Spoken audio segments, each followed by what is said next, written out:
नमस्कार। संविधान, ये शब्द सुनते ही दिमाग में क्या आता है? शायद एक मोटी सी किताब जो नियमों और कानूनों से भरी है ना?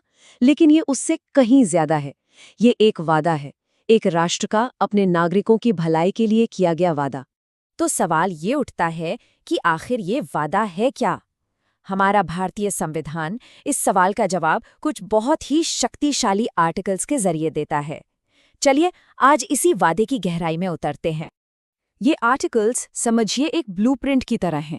भारत को एक वेलफेयर स्टेट यानी एक कल्याणकारी राज्य बनाने का ब्लूप्रिंट, एक ऐसा नक्शा जो एक बेहतर समाज की नींव रखता है। तो आज की हमारी पूरी चर्चा इन्हीं 3 पिलर्स पर टिकी है। आर्टिकल 41, 42 और 43। ये वो आर्किटेक्चरल प्लान्स हैं जिन पर एक ऐसे समाज की इमारत खड़ी होती है जो अपने नागरिकों की आर्थिक और सामाजिक भलाई की परवाह करता है। तो चलिए इस ब्लूप्रिंट के पहले पिलर से शुरू करते हैं।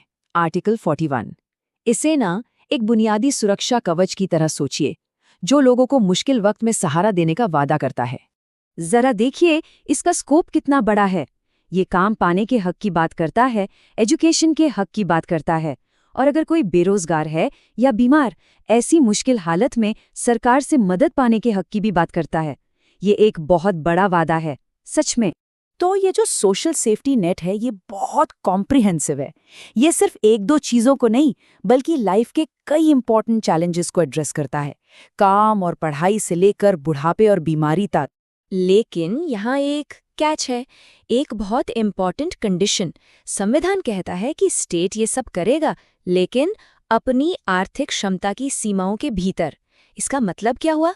मतलब ये कि ये एक एब्सोल्यूट राइट नहीं है, बल्कि एक गोल है, एक लक्ष्य है जिसे स्टेट अपने फाइनेंशियल रिसोर्सेज के हिसाब से पूरा करने की कोशिश करेगा।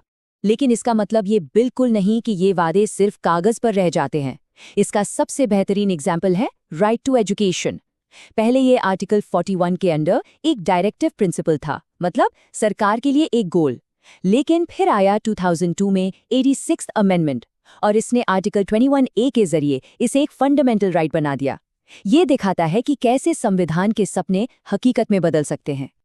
अच्छा, अब आगे बढ़ते हैं ब्लूप्रिंट के अगले पार्ट पर, आर्टिकल 42। ये सिर्फ काम देने के बारे में नहीं है, बल्कि इस बात को पक्का करने के बारे में है कि काम इज्जत के साथ और इंसानी हालातों में किया जाए। इस आर्टिकल में जो शब्द इस्तेमाल हुए हैं ना, वो बहुत पावरफुल है। जस्ट एंड ह्यूमन, यानी न्याय संगत और मानवीय। इसका सीधा सा मतलब है कि वर्कप्लेस सेफ होना चाहिए, वहां किसी का एक्सप्लॉयटेशन ना हो। ये चीज काम को सिर्फ एक जॉब से ऊपर उठाकर उसे इंसानी गरिमा से जोड़ देती है। और हाँ, ये सिर्फ किताबी बातें नहीं हैं। मैटरनिटी बेनिफिट एक्ट हो या फैक्ट्रीज एक्ट, ऐसे कई कानून हैं जो सीधे इसी आर्टिकल से इंस्पिरेशन लेते हैं। खास तौर पर वर्किंग वुमेन के लिए मैटरनिटी रिलीफ का प्रोविजन ये एक बहुत ही प्रोग्रेसिव कदम है। अब आते हैं इस ब्लूप्रिंट के शायद सबसे एम्बिशियस हिस्से पर, आर्टिकल 43।